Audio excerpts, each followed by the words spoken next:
of a warm welcome to the hosts of the Bride of Alternate Ending. 3, 2, 1. Happy New Year, ghouls and goblins, and welcome back to Bride of Alternate Ending. I, as always, am your ghost, Brennan Klein, and with me, as also always, is your co-ghost, Tim Brayton. How are you doing today, Tim? I think it's a real shame that this is a podcast and not like a vlog or something, because I think I was about to break when you started doing that. Because at first I thought you were doing a cheer, because we're doing a movie about cheerleaders. Oh, I should have done that. But then you did that instead, and I had to like look down real fast. I don't know if you were paying attention or not, because if I was looking at your face, I was going to corpse. So I was paying very close attention, and it was very good. It was very good for me. All right, good. Yes, happy 2024. Happy everyone. 2024. Hopefully it is getting a good start for all of you. At least movie-wise, I haven't seen anything yet. Have you? My first movie of the year was The Boys in the Boat. So I was curious if you'd seen the movie about the pool that kills people. No, not yet. I do have a plan to see it, but I'm not really pressed about it. I'm not rushing to the theaters to see Night Swim. I've heard that it is better than it could have been. Okay. That sounds nice, and I'm very excited. For the first weekend release, it's a January horror movie. I think that counts as praise. Very much. But the thing is, I mean, well, it is now in the shadow of Megan, which did the same thing and made much more money and made many people more excited. And it's true. Megan is a little bit worse of a movie than its reputation suggests, as opposed to this one, I guess. So it's a different experience. Whereas, like, Megan's kind of a 6 out of 10 movie, and that's a little disappointing. And if this is a 6 out of 10, I'll be like, hell yeah, go Night Swim. Yeah. I will say, and I certainly take your point, I think calling Megan a horror movie, which they certainly did in the advertising, is at least slightly a category error. But yeah, fair enough. That is unrelated to Night Swim or to any other thing we are looking to talk about. So I didn't mean to drop a bomb in the conversation before the conversation had even gotten started. No worries. But yeah, so we are, as we have done in January, we are combing back through the year that was and doing sequels or follow-ups or whatnot to movies that we covered in the past year. And I think I would like to thank all of the Patreon members who voted. They knew, we hinted that they knew what we wanted, and they did figure it out. They took the path of least resistance. Obviously, we were going to pick this movie if it didn't win the poll. So they threw us a little curveball and picked this. So now we have to be creative going forward. Yes, which is shocking. But yes, so we are going to be covering Zombies 3, thus capping off the trilogy of Disney Channel original musicals that we have discussed over the course of the last 12 months or so. And I would like to thank you, Tim, because without you and without this podcast, Milo Manheim would not have become my number one most watched actor of 2023 on Letterboxd. I mean, doing the Lord's work here. We have to thank a friend of the show, Cameron, who is the person who put these movies on my radar in the first place, way back in the long ago of March 2022, when we were both much purer innocent. But yes, in the 10 or 11 months or however long it's been, I forget exactly when we had our first, I think it was April was our first encounter with the zombies. I think so. So in 8 months, I have gone from not having heard of Milo Manheim to having seen 4 movies. I assume the same 4 movies you have seen. Yes, because there's only one other. He's been in 5 movies. Well, sounds to me like I know what our next podcast episode needs to be. Yo, prom pact, baby. Let's go. But yeah, so he was in Zombies 1 and 2, obviously, but also he was in Thanksgiving and Journey to Bethlehem, which it was everything I wanted it to be. It makes me mad that I watched all those Looney Tunes this year, because I'll bet Milo Manheim would have been my most watched star of 2023, if not for Mel Blanc. He could have. I was actually looking at your stats to see if Milo made it onto the chart, and I think there were other live action actors who did beat him out, unfortunately. But okay, very exciting. Congratulations to Milo. Congratulations to us. if we'd watched Zombies 3 a little earlier, he might have clinched it. Right. Because I don't want to say, I don't want to use the phrase Milo Manheim stan to describe myself, because it would be a lie. But I will say that with this particular film, and we'll get there, I thought that he was the most consistent member of the cast, which was probably also true for 1 and 2 as well, now that I think about it, so not necessarily a surprise. Yeah, and I think, so Milo Manheim, he is, on his own IMDb page, is described as an up-and-coming actor. And I would like to see him coming, you know? So, like, ultimately... I am not sure that I agree with you on that, but that is tastes are what they are. No, I mean, obviously, Tim, I meant I want to see what he has next for us to see. I think... Yes. We have seen him in one non-musical acting performance, which is Thanksgiving. And that was not giving. So I think as long as he's dancing, I will watch a Milo Manheim movie. Okay. Sounds good. So we're unfortunately not here to talk about Journey to Bethlehem, because I would talk a little bit more about that. And the very peculiar kind of Bollywood flavored pattern number that Antonio Banderas has. But we are here to talk about Zombies 3. It aired, God, I think it might have aired on the Disney Channel, but it definitely came to Disney Plus very quickly in 2022. Yes, I am trying to find that out right now. I believe this was a direct to Disney Plus, and it then aired on Disney Channel. Billed as the quote-unquote Lost Song Edition on August 12th, which has an additional romantic ballad. We did not need that, so that's fine. Anytime, I mean, I do think, okay, sorry, maybe listen to the Zombies episode and the Zombies 2 episode before this. I will try to give you a little bit of context, but I'm going to jump right in real quick and say... And any context given to you will be cast to the winds within seconds, because this is a movie for which context is not helpful, was my experience. Yeah, very much. But I will say, I think this is maybe the best Meg Donnelly has been as the romantic lead opposite Milo Manheim. Absolutely, not even a question. Yeah, she actually, she at least rose to the level of Disney Channel performer charisma, as opposed to just a sucking vacuum of nothing. I completely agree. I would actually be inclined to say, I sort of hinted at this in my Letterboxd review, so those who've seen that would know that this is maybe where my head is at.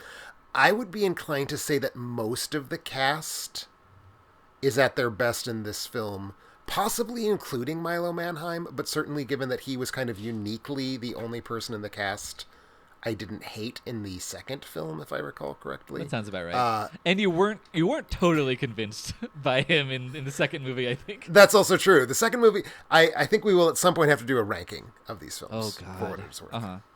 I have one ready to go. I think I could do we'll it. I could pull one out. Okay. But yes, so you were saying everybody's more consistent in this one. I would say consistency is not what I was saying. I would say better. And the inconsistency is part of why, because they were consistently drab, and now at least they seem to be going a little wacky. Yeah, it is a broad movie, and it has to be in order to, because that's the thing that we discussed with this franchise, which is that it starts with two ensembles in a West Side Story, Grease, High School Musical kind of way, or whatever, Grease kind of way. And then each new movie adds a new ensemble with a new trio of leads and doesn't get rid of anybody else. This is correct. We are basically at this point post-Soviet Union, Yugoslavia, in terms of the number of community groups that all have their own hierarchies, but also grievances warring for dominance in the same very small space. Yeah, it's an Eisensteinian film. Instead of characters, we do have collectives. But yeah, so let's go for it. Let's talk about what this movie is about, how it meaningfully follows upon Zombies 1 and 2. I would already like to push back against one of your words, but let us not get down in the rabbit holes yet. Although I think meaningfully, this does not follow diddly shit. Well, it's full of things that are attempting to have meaning. It is full of callbacks. It sure is. So, if you may recall, Zombies 1 was a tortured metaphor for school integration / apartheid / maybe the Warsaw Ghetto / other things. It is at least South America, the Warsaw Ghetto, and the occupation of the Gaza Strip. Yes, and Ruby Bridges. It only believes itself to be about school integration, but it is about the other things as well, because art cannot be contained by the intentions of its creators. Yes. Yes, so the town of Seabrook has a zombie problem. That seems like a very anti-zombie way to describe what the town of Seabrook has. And I feel like if you'd watched these movies and paid attention to them, you wouldn't have used that word. You're right. I actually think that the people in the movies have also not paid attention to their own lessons that they have learned. So I think it would not appear so, no. I think it's accurate. But yeah, so the first zombies, there is Zombie Town. Zombies they have Z-bands, which are these electronic bracelets that prevent them from hulking out into brain-thirsty monsters. But they don't work as well as I would hope they would. Well, I think what we find out in the first film is that if you sort of hack your Z-band, you don't break it, because if you break it, you become a mindless cannibal monster and you get shot and you die. But if you kind of fudge with it a little bit, you get just enough of your zombie super strength to become a star football player. Yes, it's the Teen Wolf model. Is it really? Yes. But yeah, so anyway, Zed, our lead Milo Mannheim zombie, he, wants to be on the football team. He wants to kind of be integrated into human society. And the cheerleader Addison, despite her initial reservations, realizes that he's hot. So she's going to learn a lot about zombie culture. Addison, my queen. She is my queen of cultural appropriation. Well, let us not forget that Addison is herself a member of an oppressed minority because she has white hair. She does, and I was thinking about this time because she has white hair, and that's very bad for Seabrook because they're like the Edward Scissorhands neighborhood, and everything has to match and be perfect or whatever. And everything has to be the most revolting, toxic shades of pink and green. Yes. But she's been hiding her hair in the first movie. She's hiding her hair under like a platinum blonde wig. So what's the point? But one thing I realized this time was if you are hiding your natural hair color, why not shave it off and then put the wig on? Because then you wouldn't have to like do a whole process. I mean, why not use this fancy new product that they've invented called dye, especially if your hair is white? Yeah, Jesus Christ. Anyway, yeah, you're prepped. But anyway, so they fall in love, and then everyone learns to love each other. And then in the second one, there are werewolves that show up, and they're Native American allegories, and that's fun for everyone. It is.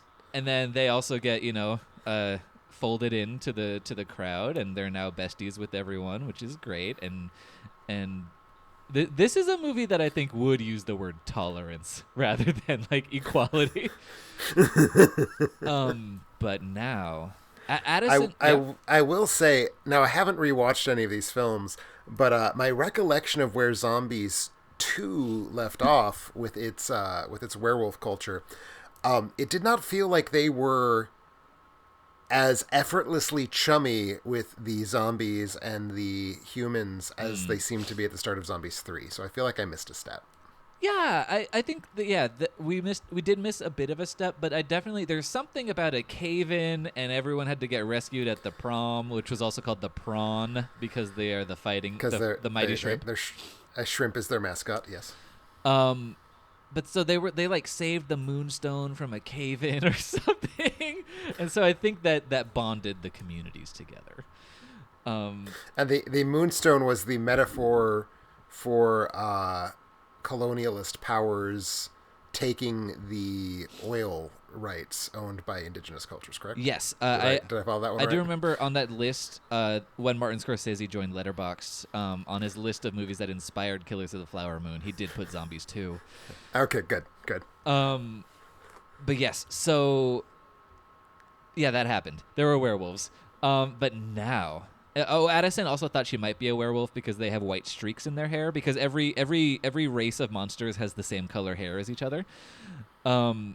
But she was not a werewolf. But she's now officially part of their pack, which is I assume some sort of lesbian cabal. And then now, Zombies 3, Fade In. All of our hopes are pinned on a single football game, where if they win the game, Zed will get into Mountain College, which is great. It's a great name for a place. And thus kind of be the Ruby Bridges of college and allow monsters to go pursue higher education and pay a lot of money to do so.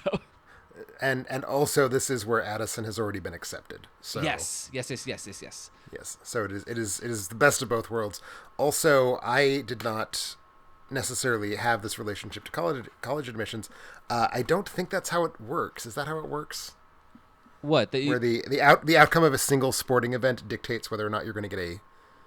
I mean, theoretically, he's already been recruited if he was going to be recruited. Yeah. I don't think it matters if you win. Like, as long as you're good at the game.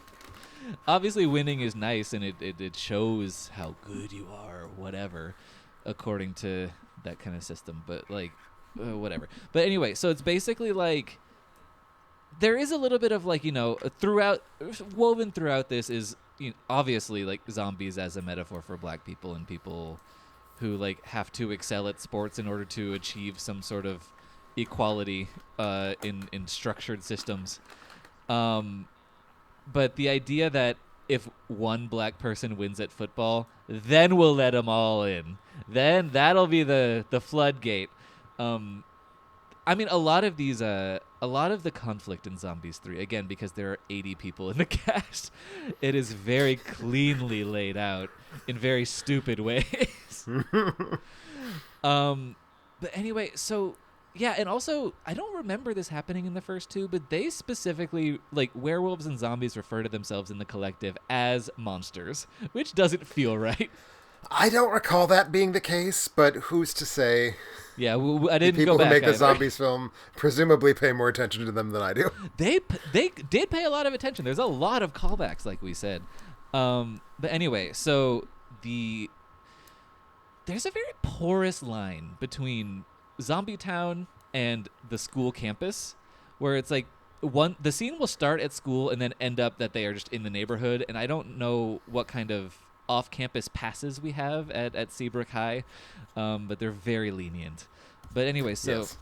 The football game's about to start. They're in the kind of town square of Zombie Town, and all of a sudden, an alien spaceship lowers over the town.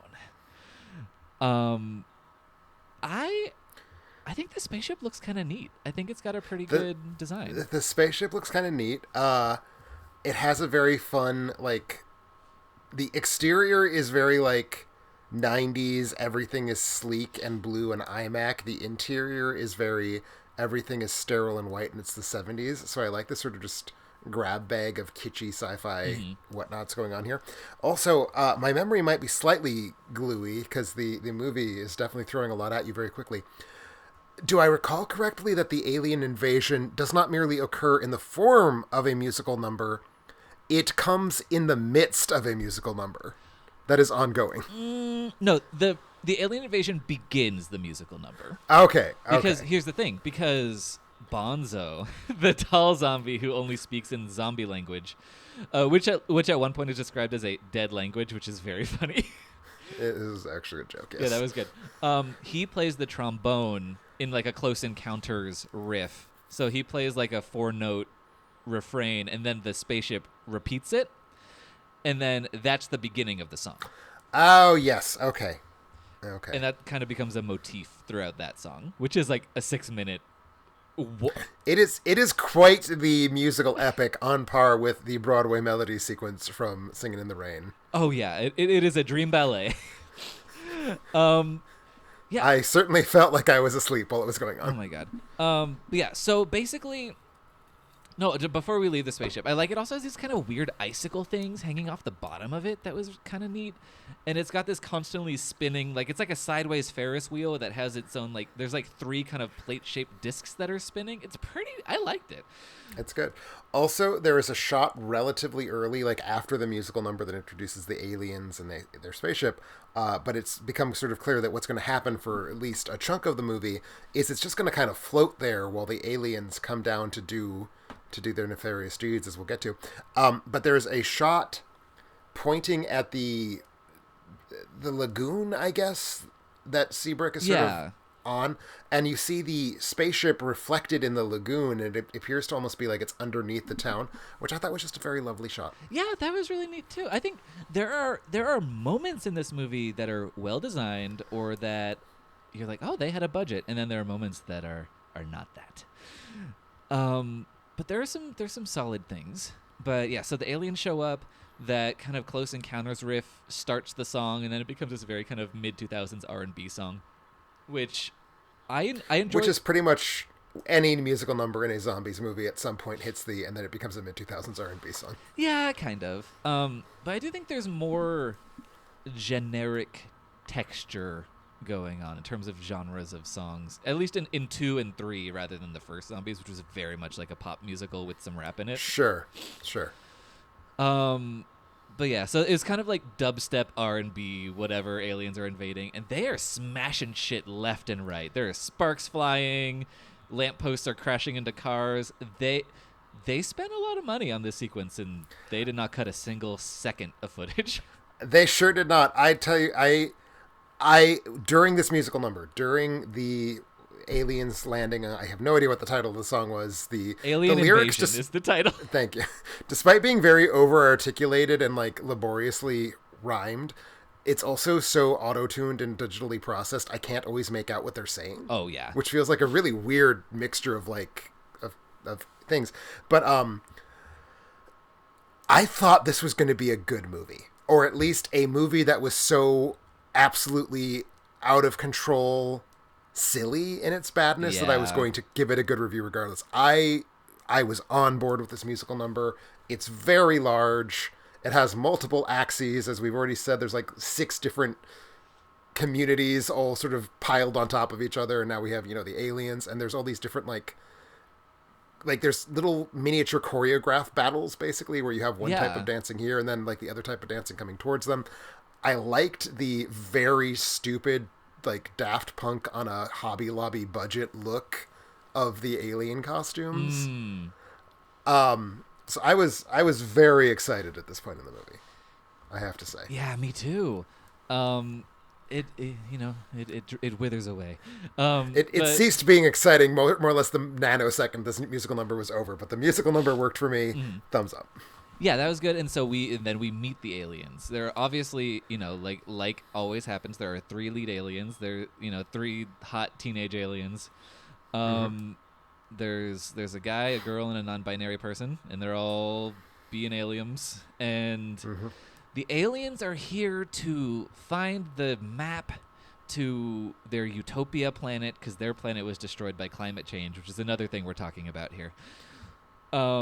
They ran out of like human political economy to have metaphors with, so they just kind of went for what are the other causes we can make this about, and it's sort of about immigration but not really, and it's sort of about climate change but even less so. Yeah, well, I think it's like Zombies, the metaphor's so messy that it's 18 things at the same time. I think it's a little bit about model minorities, who are, because they excel at school and people are jealous of them. And they're like, why are they coming in and taking my rank in the class? But it's also about refugees and about, like, Americans who don't want to give them space to live. There's a lot of shit going on. But anyway, their planet's destroyed. They need to find the map to go to their utopia planet. Their scout crash landed on Earth back whenever. But they can't tell the humans about their mission. The map is hidden inside, quote unquote, the most precious thing in Seabrook. Yes. And they in a kind of funny sequence pretend that they are here to compete in the cheer championship that is going on. And we do get the line, "Take me to your cheer leader," which is solid. I feel like that is a line that is good in an extremely narrowly defined way, where it is obviously a bad line, but if it knows that it's bad without going too far, it's good, and it hits that. It does manage to very carefully thread that needle where it's a cute line rather than a bad line. Yes, very much. We're still at the point where the movie hasn't lost entirely yet. It hasn't squandered its goodwill. But then, yeah, basically the aliens are really good at class and school and sports and cheerleading, allegedly. We see their cheerleading routine, and everyone's very impressed, but it is quite bad. It feels to me like, yes, their cheerleading routine is by no stretch of the imagination the best one we've seen in these movies, or even in this individual movie. It seems everybody is just over-responding because they can float. Yeah, I mean, that's fair. And that's cool, but that's also like saying I won a baking contest because I had the biggest chef's hat or something. I don't know. Yeah. No, it's yeah, whatever. So a lot of Addison very much wants to welcome the aliens in because she has been paying attention through these movies, but everyone else is a little suspicious about them. And there's a lot of shit going on, and not a lot of it matters. It's extraordinary how much time this movie spends not getting to its plot. It is into the second half that this movie starts having a conflict. Yes. But I mean, partially that's because they're trying to give basically everyone something to do. Right. And there's this very substantial portion of the movie where they assume the treasure they're trying to find is the moonstone from the second film. That turns out to be a red herring. But like there's no other vector of plot until they discover that the moonstone's a red herring, and we are quite a ways into the film when that happens. Oh, for sure. So it kind of feels like the plot has to restart itself, and it's quite vexing. It is vexing. And then the thing it becomes, it centers around Addison, which is never the right move. Even though Meg Donnelly is stepping up her game. Yeah, she is far better here than she was in any of the previous movies, which still does not necessarily make her one of the 10 best performances in this movie. No. Look, she is below something we haven't mentioned, which is RuPaul as the voice of the mothership. I feel like RuPaul as the voice of the mothership is a perfect sort of synecdoche for this movie, because on paper it's like, oh, I see what you're going for, I like it, and then it happens and I'm like, I didn't like that was bad. It didn't play. In part because RuPaul seems weirdly not going for it. Yeah, except for RuPaul really chews on a countdown that he has to perform as the mothership at one point. Sure. Like, it's just like 9, 8, 7. Like each one has a different inflection. No, that part was good, and I feel there's one other isolated line that I'm not thinking of that worked really well. But I was expecting more camp. Yeah, and I got weirdly little of it.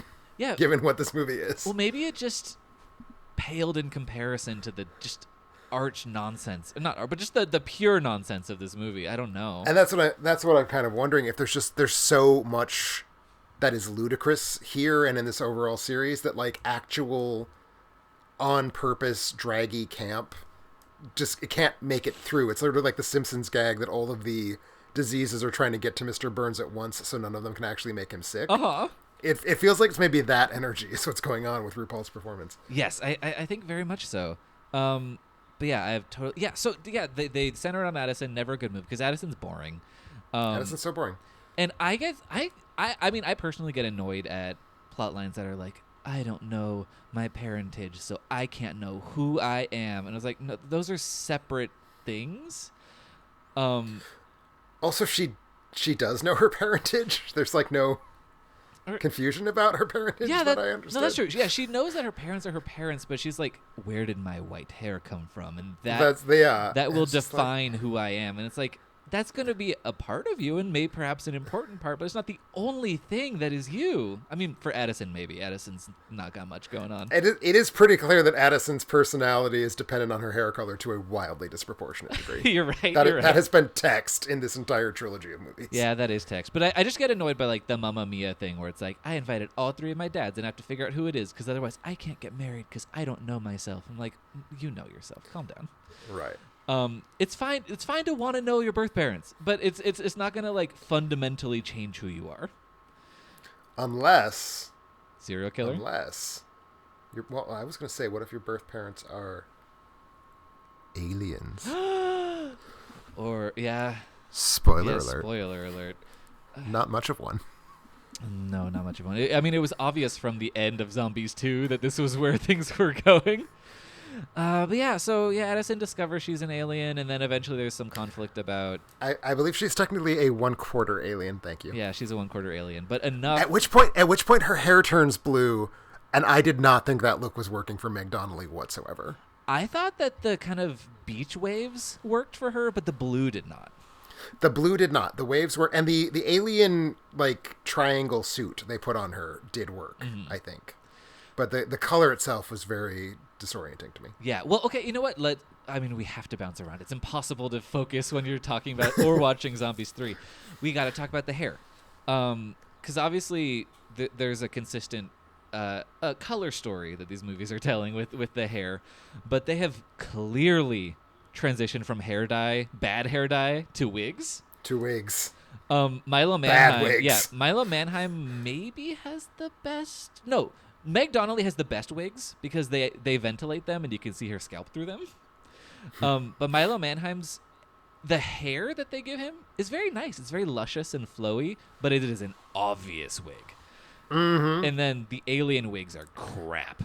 The alien wigs straight up look like they went to the costume section of a thrift store and bought 3 blue wigs and hoped that they would fit the actors' heads. Yeah. No, and then we're very sad to find out they did not. Yeah, no, the wig that poor Matt Cornett is wearing, the lead male alien. Oof. You can practically see the like spirit gum kind of peeling away at the back. Also, and I know we had this complaint with Zombie 1 and 2, really, but I think it has gotten worse with every movie. It almost felt like they were just flat out not doing the pale skin zombie makeup in this film. Yeah, it was. Yeah, I mean, some of the indoor scenes, you're like, oh, I kind of see it, but I think they were really just trying to push it by like putting red around Zed's eyes. I think so, because like there were definitely scenes, and they were exteriors to your point, where like I could not tell the difference in skin tone between Milo Manheim and Meg Donnelly. Like they just looked the same. Yes, well, because I mean Meg Donnelly's naturally quite pale, right? And I mean Milo Manheim is not. He's a very white person, but anyone would look a little dusky compared to her. So you really got to push it. But yeah, so, they're really not trying any exterior. I mean, there was a moment where his dad was hugging him, and I was like, I don't even think they remembered to put the green wig on his dad. I didn't see that. Yeah, no, it just looked like dark hair. I mean, it is gloriously inconsistent, but the wigs, while bad, at least make one element of it kind of stay the same, roughly. Sure. No, the blue-haired aliens always look more or less the same from shot to shot and scene to scene, which is a step up for this franchise. Yeah. But anyway, the plot's so stupid. And it's really obvious where the kind of final movement of it's going to go. But so basically, spoiler alert, Addison is the map or something, because she's the most precious thing in Seabrook. Ugh, barf. And they do come up with like some tortured explanation for why she was actually her grandmother, the alien's most precious something. And they even sort of flag in dialogue that it doesn't make sense. Yeah, which is important. None of it makes sense, and that's fine. That's what we're doing at this point. But there is a thing where she's basically like, well, I mean, they've already been treating like if we don't both get into college, we will break up, and I will act like you have died, and we will never speak again. Oh, they're teenagers. This tracks. Yeah, no, that's right. Well, see, here's the thing. Teenagers who are dating in their senior year of high school, they think that they're going to be the couple that makes it. Right. And then they don't. But these ones have already decided they're going to break up. If that they is don't go to fair. college. That is fair. But then eventually, so she's like, well, I have to be the map and I have to guide the aliens to their new home planet. And because my hair is the most important thing about me, I have to stay with them and learn about the secrets of my hair or whatever. She's basically like, I'm going to be their map. Goodbye forever. It's just, she doesn't give a second of thought to this decision. She sure does not. And Zed decides to make this big romantic gesture of, I'm going to go with you. And the other aliens are like, oh no, but you'll be evaporated into stardust by our hyperdrive. And he's like, oh darn. And he just like backs off. Yeah. Also very weird. The last shot of the movie is the annoying cheerleader Bucky going off to space, which is going to kill him. I was confused. Is he going off to space, or is he just like hanging out in the spaceship that is locked in geosynchronous orbit? I don't know. I thought he was just leaving. I mean, I assume that the intention was to leave things open for a kind of Sharpay's Grand Adventure, but with Bucky. Dear Lord. I will convert to whatever religion I have to prevent that from happening. I will pray to whoever. I will say Trevor Torgman, who plays Bucky, which we haven't even mentioned, he is the horrendous cousin of Addison. Yes. He's like the cheer. He's like the Charles Manson of their cheer cult, basically. He's like an insane psychopath full of just nothing but vile hatred thoughts. And I would say the one exception to my sort of blanket rule that everybody in the cast is better here than they have been, he is gratuitously bad, I think. So the idea of him evaporating into stardust is very appealing to me. Yes, very much. Oh, speaking of, there's one person they couldn't really get back for this movie, and that is, I believe her name is Kiri Russell, who plays the zombie, the girl zombie Eliza. The girl zombie Eliza, Kylie Russell, yeah. That was wild. That was why. Why bring her back? If you couldn't do it, Eliza fucking died. It's fine. She's a zombie. Like, she exists. She only is talking to people via Zoom over an iPad, basically, the whole movie. And what's weird, okay, so I see this happen, and my immediate thought is like, okay, she didn't want to be involved, so she filmed a couple's line readings into a webcam. It was 2022. It's probably still a pandemic era shoot. Yeah. But then as the film progresses, we see a lot of her in her Zoom. And we also go to the room where she's casting from, and we see like the angles of her sitting at the desk. So she was part of the shoot. It wasn't just like the actress zoomed in. Yeah.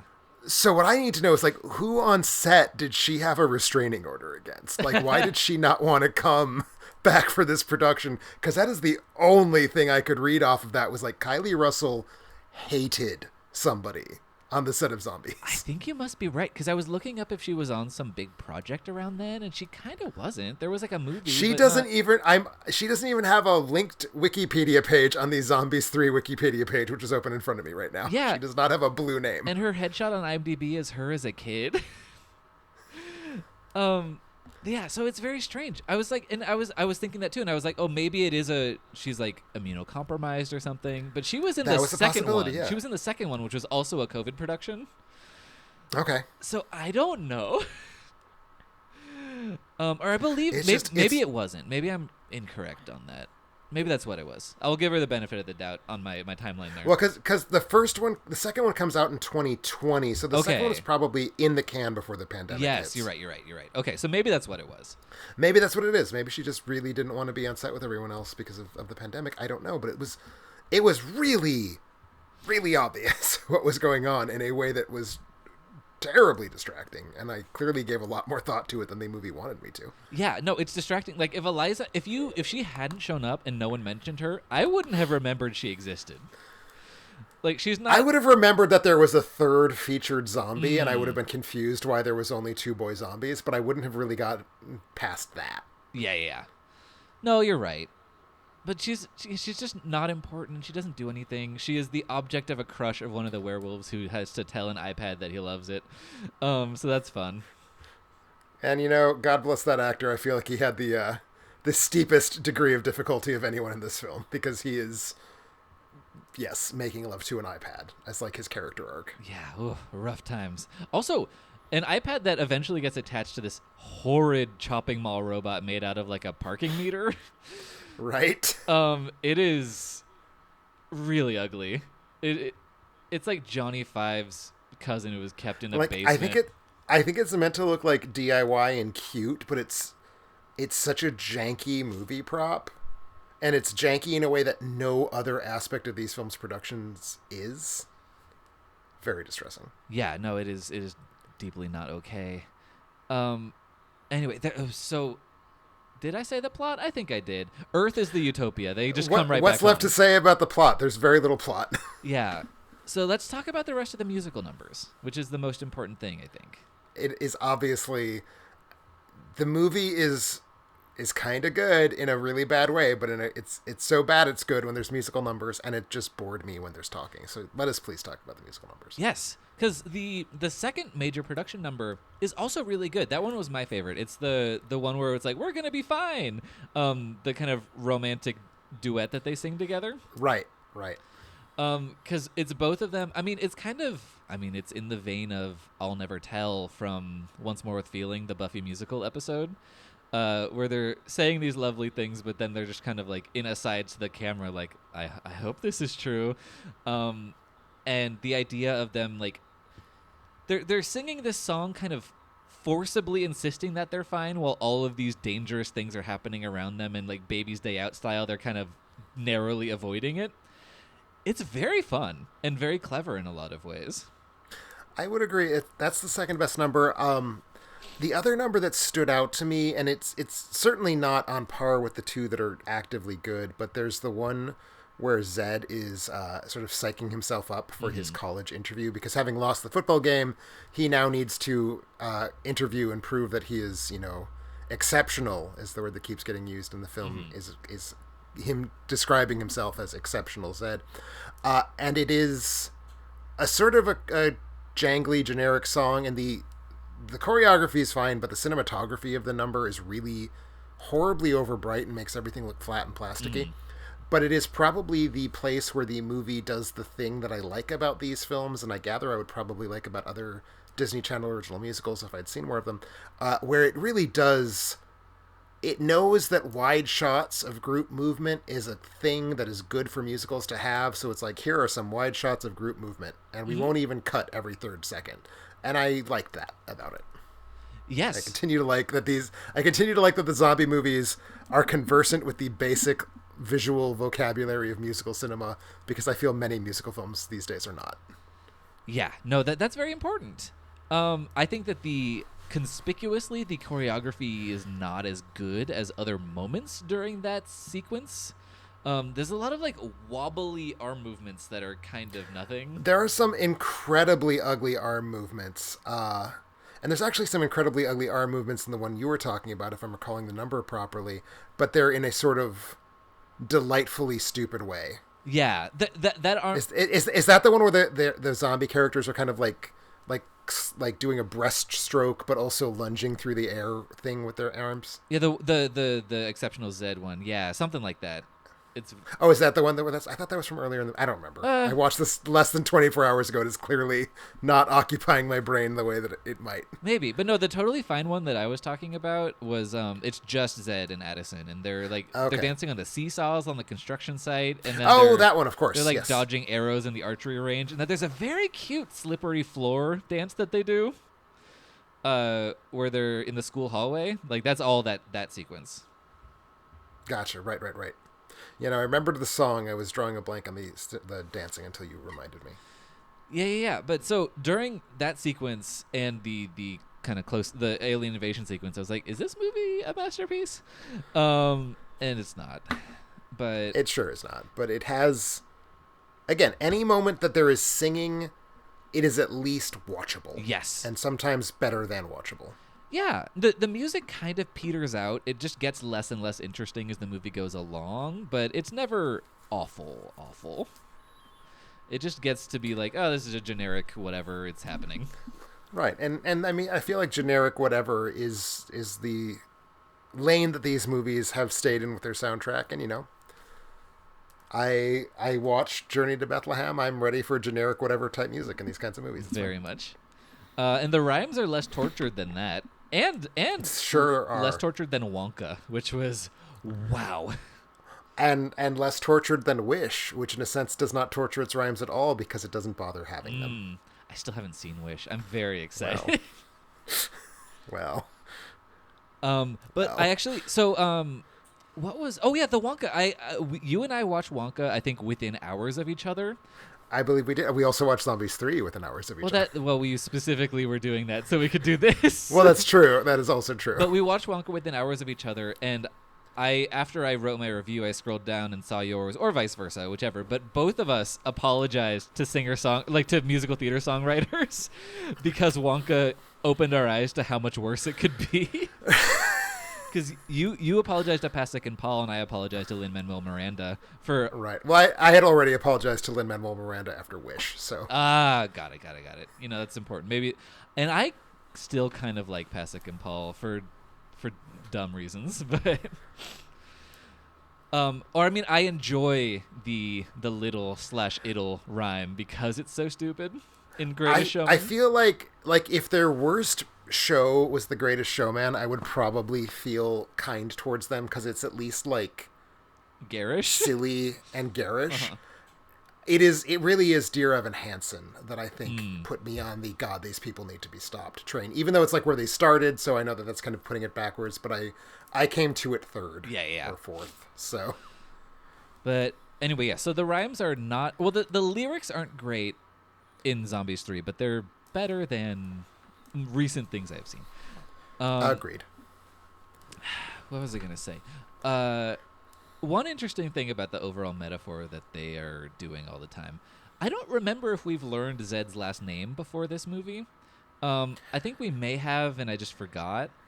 I think we did, because when it was Greek, it felt like I remembered it being Greek. Okay, see, I did not, because his last name is Zed. His name is Zed Necrodopoulos, and I was like, I feel like the sheer Greekness of that really confuses the metaphor even more. I mean, I might very well be wrong. Let's be clear. When it was Greek, I didn't have a moment of being thrown, as it sounds that you had. Yes. Okay. Yeah. You're probably right. Sorry. Anything else about the musical numbers that you want to throw out there?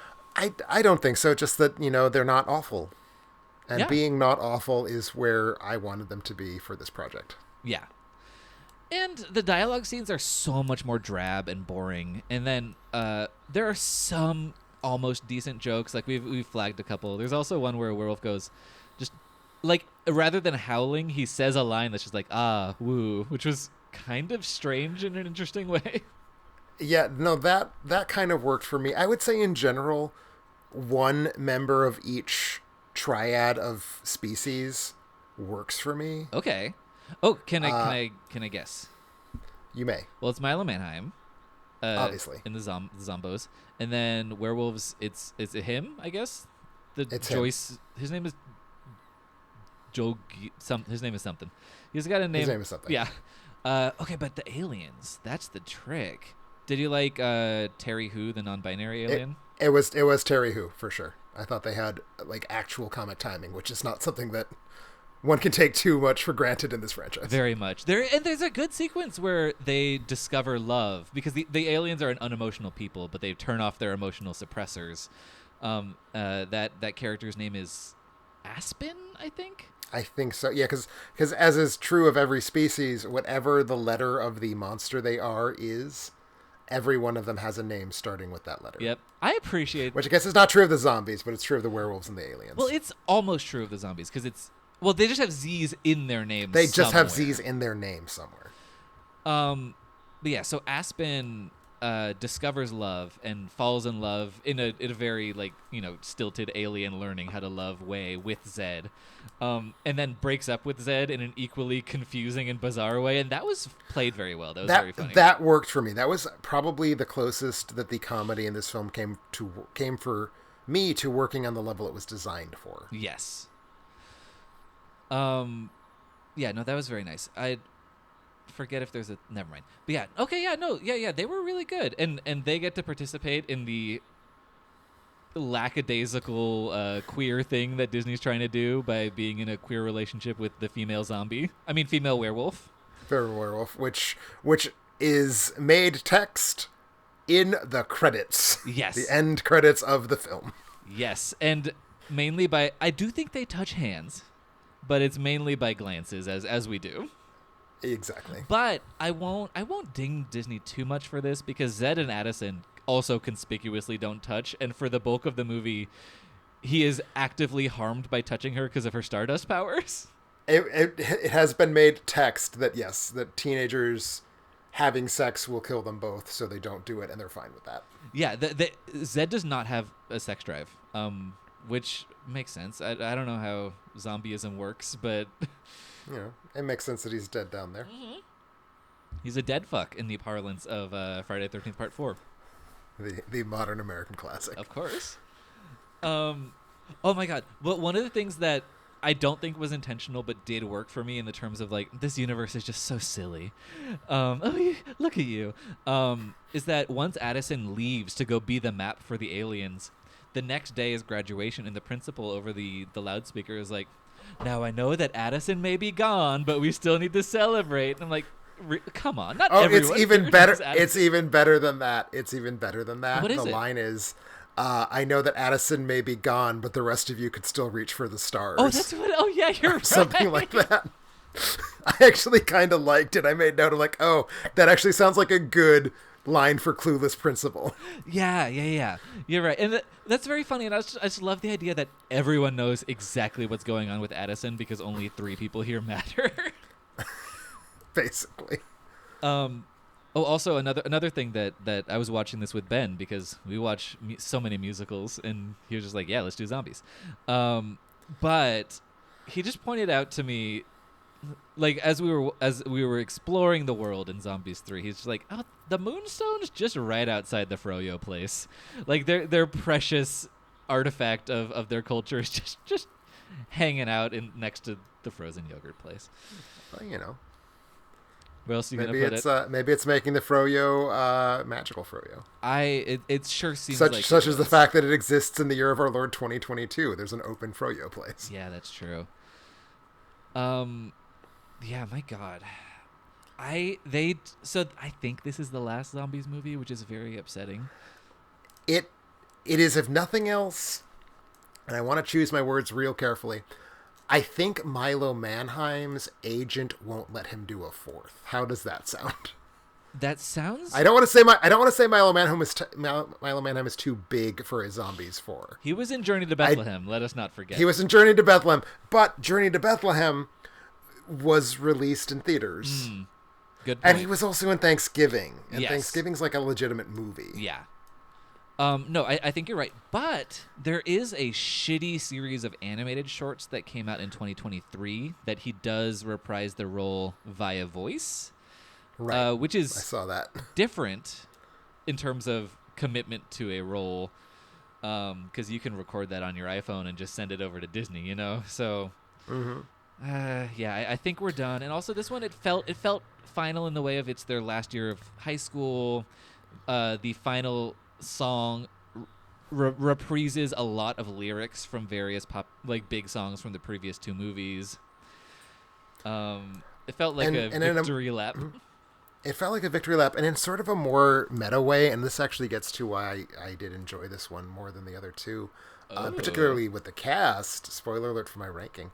So I've sort of touched on this, and I put it in my Letterboxd review, but I get the strong impression that from a lot of people, including certainly most of the cast, but I think just in general, there's a feeling of no one is interested in taking this even vaguely at face value. I think there's a sense of, let's just set this on fire and piss on the ashes.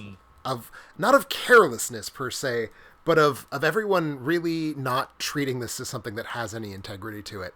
And I think that leads to some very wonderful loopy places, and it gives it a very big energy of everyone trying to outdo everybody else and just be campier and hammier and kitschier.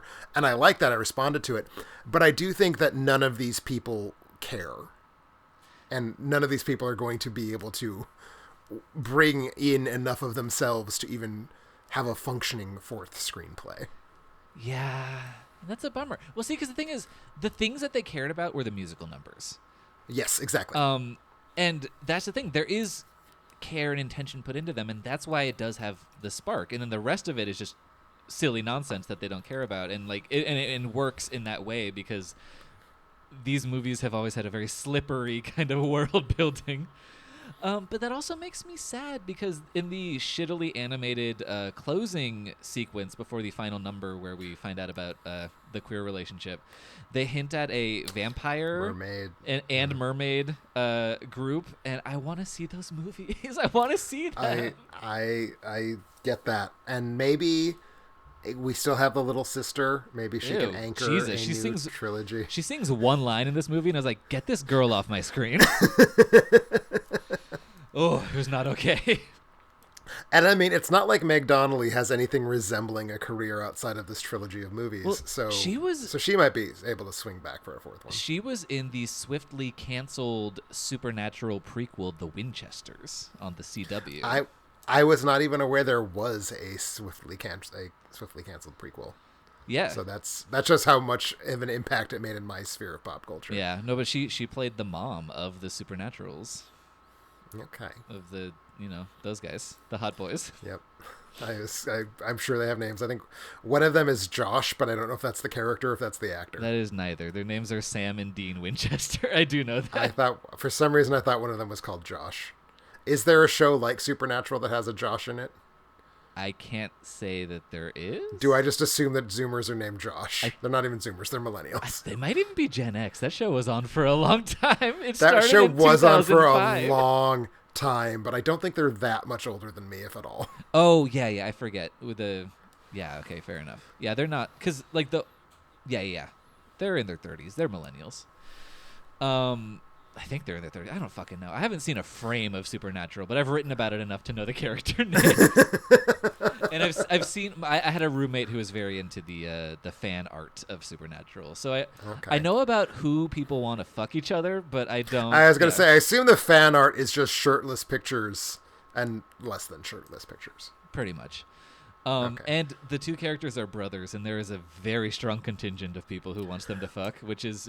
That is the actual only thing I know about Supernatural, is it has caused, like toxic fandom debates over whether or not it is appropriate to ship blood relatives. Mm-hmm. It's very exciting. I think it's... I think culture was a mistake, and we should go back to the Catholic Church running everything.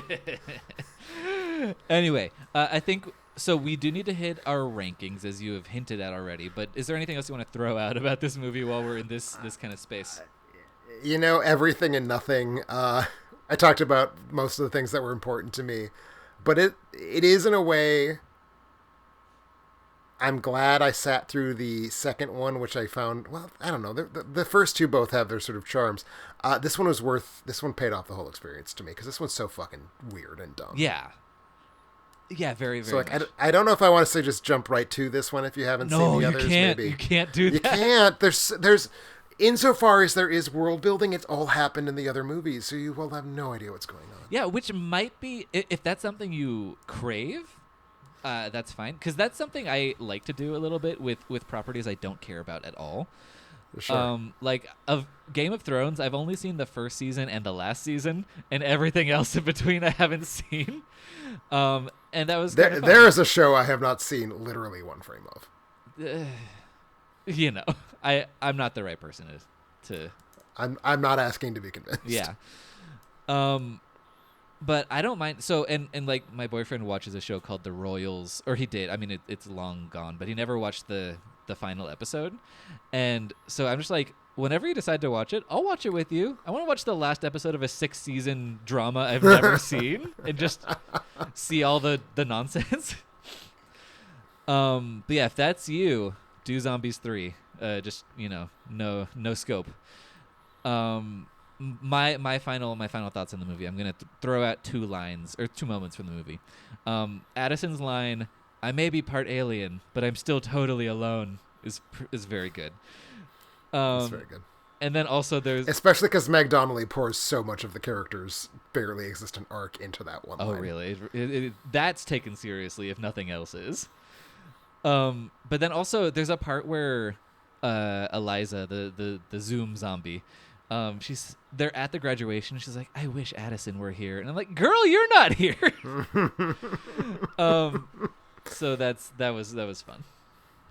But yes, what's your ranking of the Zombies movies? Well, I think it's fairly clear at this point that I have this is the number one. My ranking would go 3, 1, 2. Very interesting. I'm going to real quick pull up my review of Zombies 2 just to refresh my memory. I will say that I have given all of them 1.5 stars, which makes it strange to me that I feel like so confident in my ranking. Uh-huh. But that Alien musical number did a lot to boost this one to a level that it was not going to be able to sink far enough down to not be the number one for me. Okay, that's so interesting to me. Okay, because I think this is my least favorite one of them. Interesting. But I like them all. They're all bad and stupid, but that's what I come to these movies for. Oh, well, you have to. If you come to for any other reason, you're going to be sorely disappointed. Yeah. So let me just give me 1 sec. Oh, you know what? I straight up gave Zombies 2 3.5 stars. So that's going to be my number 1. That's incredible. I think I blanked out on that somehow. Yeah, no, I mean, my Letterboxd scores are entirely subjective and untethered from reality. But yes. But presumably they are in some capacity calibrated the same way. So if you gave that one 3.5, you gave this one 2.5, Yeah. as I did see you do. That does indicate that you would consider the second one to be a better. Yes, experience. exactly. So yes, They're not that disconnected from reality. no, they're connected to my reality. Okay, good. Good. So yeah, Zombies 2, Zombies, and then Zombies 3 would be my ranking. Okay. But Okay. I love them all, like my stupid little stepchildren. So we have exactly opposite rankings of the Zombies movies. Oh yeah. Which for me, I can say exactly why I put Zombies 2 at the bottom. It felt like it actually did some of the same thing that Zombies 3 did. It felt like it got all of its bonkers energy used up before the movie was even close to being done. Whereas I do think the first one is the one that has the nicest like overall distribution of being bonkers. Yeah. Yes, I totally agree with you.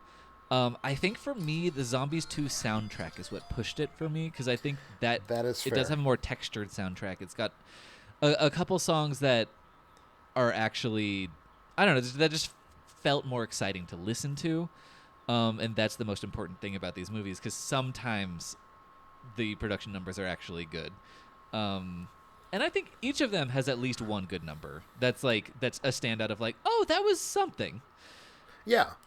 Is the first one the one that had the warehouse rave? Yes. But the warehouse floor was a trampoline? Yes, the trampoline dance. Okay, That's good. very much the one I was thinking of Good. for that one. Good. Just was making sure that was the first one. Because I might have had to rearrange my rankings if that was from the second Yeah, no, one. that's the first one. Yeah, no, I mean, if this is the type of thing that you enjoy, they're very just saucy and silly and overheated and strange, and I think that's a very valuable quality. While we were talking about that thing that you said about how these movies just recognize lots of people dancing in a wide shot is a nice thing. I think you might, to a degree of genuineness that you might find strange, enjoy the first Teen Beach movie. Okay. I think you will almost certainly have problems with it, because it's a Disney Channel original musical. But I think of all of that category of thing, I think that one might actually break through to a 2.5 stars, 3 stars for you. Well, I would say that I probably have at least the first High School Musical at 2.5 stars in my memory. So, Okay. So the 2.5 star threshold has been hit by the DCOM. Okay, so that might be a 3-star movie for you. I think if that one doesn't do it, none of them will. Is ultimately the thing. Good to know. Good to know. And that one has another male-female duo where the guy, you're like, oh, you have charisma and you can dance, and the girl's like, what the fuck are you? Okay. Which is kind of just what they do, I guess. Because where's Vanessa Hudgens? I mean, I ask you. Their audience. That's the thing. Their audience is teen girls and gay men of all ages. So that feels like they're targeting correctly. Yeah. Anyway, so that's Zombies 3. We've got one more movie coming at you this month. We sure do. We are going to be doing a reverse follow-up, I guess. We watched Knock Knock when we were plumbing the skeletons out of the closet of Oscar nominees, because Ana de Armas is in that movie. And next up, in 2 weeks, we are going to be discussing the 1977 movie Death Game, which Knock Knock is a remake of. And I'm very excited. We haven't really done anything grindhousey for this podcast. We really, really haven't. I feel like Carnival of Souls is probably the closest we've swept, and that's still not very close. Yeah, I wouldn't think that's close at all in my mind. Like, at least in the sense of like, obviously the sense of like that would play at that kind of theater. That's kind of what I'm thinking strictly in terms of like distribution model. Yeah. Yeah, but I'm thinking of like that kind of 70s kind of sweaty. Oh yeah, horrid, no, we have not. Yeah. We have not. So I'm excited to kind of do that. I don't really know if that even is the vibe, but that's the vibe of the poster. Yes, the vibe of the poster, and a 1977 movie about sex murder just feels like it's gonna be something. It better be. Yeah, it better be some chaste ass 70s movie. Yeah. But no, gonna be a good time. Thank you to our Patreons for letting us make that choice, because we were both just like, oh well, it's going to be whatever in Zombies 3, and then all of a sudden we had to make a decision. It was very exciting. Yeah, it was lovely. Yeah, again, thank you so much, everyone, and happy 2024. Hopefully movies are better this year. I'm not convinced they will be, but almost anything would be better than 2023 was. Amen. But yeah, find more of our stuff on alternatending.com. Bye, everybody. Bye.